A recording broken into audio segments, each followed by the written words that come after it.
because the Furion can actually tap into the jungle, then yeah, I still think that Team Secret, if they can just hold the line and keep a tower alive for a good 8 to 10 minutes, then they'll be pretty. Is this like an aggro duel where Puppey chooses not to farm in order to just zone hard? I mean, I don't see why not. Down bottom, though, there will be a dive. They'll go in onto KuroKy. They pop a dust to make sure he can't skeleton walk away. There's your first blood. Archstyle will draw it on that position 1 Wraith King, and now they'll press forward onto the Big Daddy. No Ice Path on Jakiro, but does connect with a dual breath. Nice slow there as Archstyle gets in position. For the stun, he does have enough mana now as that clarity ticks up. Big Daddy just trying to buy as much time as possible, but it will be in vain, and it'll be a 2-for-0 exchange to get things started. KuroKy with the skill. Yeah, and down bottom, the tower push is pretty quick. CPs. Yep, Dread will put those points in Liquid Fire. They get the tower kill, and they'll come up top to make a defense, and they'll go right onto KuroKy. They had a dust last time, and it looks like they won't have one here. Aloha Dance in some trouble in the trees as this team will focus on KuroKy off to the side. That will make it a 1-for-1. Pugna for Clinks, but now Simba and Puppey in pretty deep. They'll go right onto Fly. There's the glimpse back right into tower range. Not enough mana for a Hellfire Blast, but it really doesn't matter. There's nowhere for the Tide to go. Pops a salve, it gets knocked off. No TP scroll on him. And he will fall. Pugna finds a little bit of vengeance there.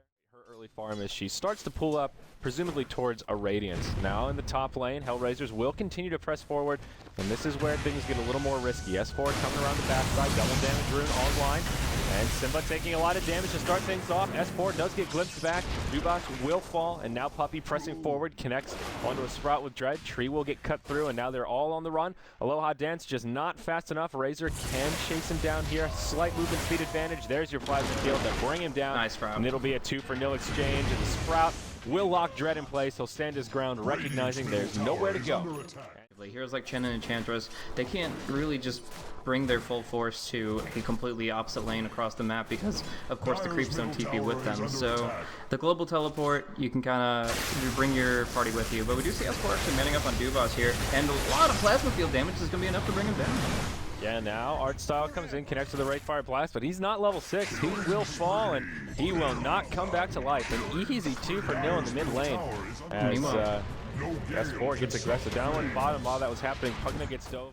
For defensive purposes, the mechanism still far from complete. It's actually a very real possibility that those kills would just keep happening. Yeah, they're gearing up there, going on to Archstyle here. He will ding level 6 straight away. He will hold the ultimate, and I don't think he's going to want to skill that. No, certainly not. He will just die and would have fallen a second time, so smart play just to hold on to it. Still, a kill is a kill, and Secret will now transition this into a bottom tier 1 tower push. HR do have a glyph available, but they may not want to use it up top. Dread will get caught inside of the wards. No phase boots for him, nowhere to go. It will end up being another easy kill for Team Secret. Nature's Prophet getting credit for that one. Aloha Dance comes in with the life drain, and that will end the dominating streak of the Nature's Prophet. Really holding onto this Ravage for a very clear purpose. Like, he could have easily killed off the Pugna, prevented the TP or even the life drain by committing the Ravage, but he wants to hold onto it. He wants this cooldown, at the very least, to be on the board as a threat against their opponents. Now it would be a great spot to use it. He will right into the wards, and they're going to drop down very quickly. So a gem gets traded hands, and they take damage up on the top tier 2. Relatively low armor heroes like the Disruptor and even the Jakiro are going to suffer for it. I mean, obviously he's got Tranquil Boots, so that's a nice bonus, but yeah, it seems Puppey's perfectly willing to get aggressive here. Yeah, S4 will start things off with a static link onto Archstyle. He will get caught inside of the kinetic field, and Disruptor, he gets force stabbed into the static storm, and he will fall. They'll manage to pick off the Wraith King as KuroKy comes in and throws a searing arrow his way. Yoki, of course, has the Song of the Siren available, but we'll hold on to it for now. Intention of dealing with it. As far as ways to break through the Nagasar, okay, actually just going in onto Dread here. Nice ward trap coming out. Archstyle really can't do much for his buddy when the Ravage comes through, but Tide drops to the circle or the Nether Ward immediately. Too much damage to that Pugna Ward. Now Razor will try to get turned around on as Puppey comes in, looking to finish off Dread. Those right clicks hurt, and it will be a 2-for-1 going the way of the Hellraisers. Puppey gets glimpsed back and will be forced to about phase here as he gets force stabbed back, just not enough to survive. Around the backside, Clinks has an Orchid. The Soul Burn will be enough to bring down the Pugna, and that will help level things out a little bit. KuroKy coming in. And that Black King bar will still be on its 10-second charge in mid lane. Puppey gets initiated upon. In comes Fly, connects to the Ravage, almost brings down Aloha Dance, but just can't quite do it. He will survive, compliments the mech. Dread will finish off the Nature's Prophet, and now he comes in to try and grab Simba as well. Multiple fights breaking out as Clink will finish off the Wraith King. Dubas getting low. S4 wants to bring him down, but doesn't have a plasma field and will get caught inside of the kinetic field. So a lot of low health heroes on the dire. A death pack to bring himself back up.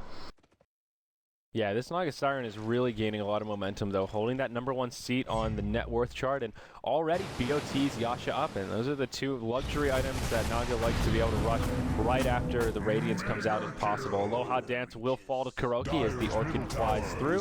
Will pop the mech, but to little avail.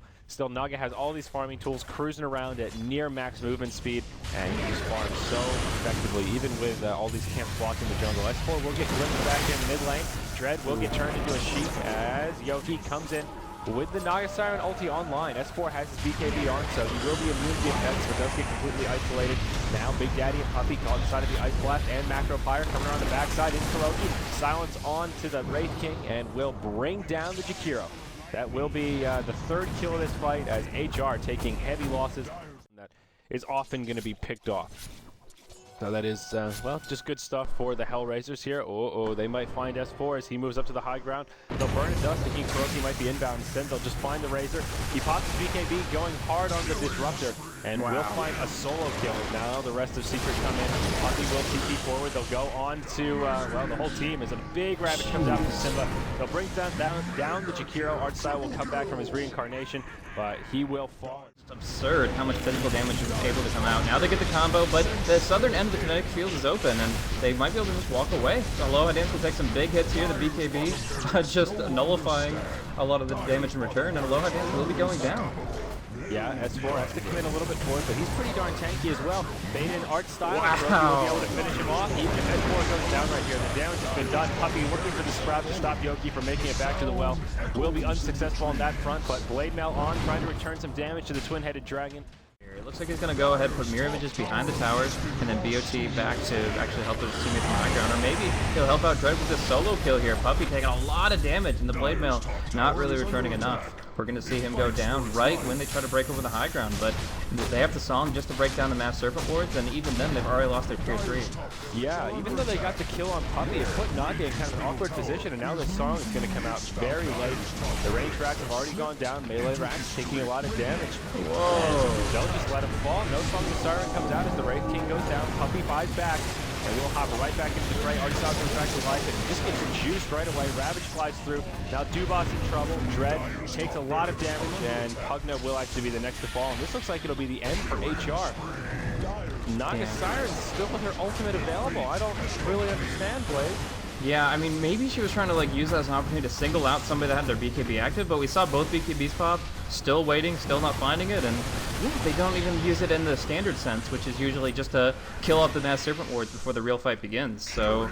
Yeah, or just set up for, I mean, they will get a kill on Clinks, but even just setting up for a decent Macro Pyre stacked on top of a Kinetic Field and Static Storm. Very long cooldown level 2, and she's even level 19, it's a minute cooldown. It was Use a the gimme. damn thing. Just maybe thought it would hurt their team more than help, but honestly, I don't think there's any way that was true.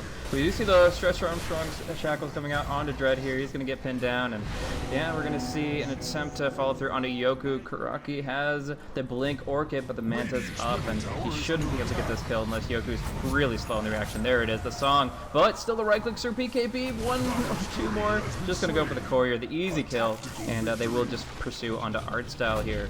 Not finishing him unless they play get forward. The glimpse is not going to be fast enough, and it's just going to be an easy pickoff in this race. He's died 9 times this game. Yeah, that glimpse actually helping out Kuroki a little bit there. He was able to make a free retreat back to his teammates. He'll grab a few more kills before Hellraisers GG and tap out. What a game. It seemed like the Hellraisers were in a position to maybe take it. They were off to one hell of a start, put a lot of pressure on Team Secret, and then they just started to crumble after they lost that initial tower momentum, overcommitting to the tier 2 in the top lane, and even with a well-timed Radiance on the Naga, it just still wasn't enough to turn things around. And Team Secret living up to their reputation, looking good, as Puppey shows off a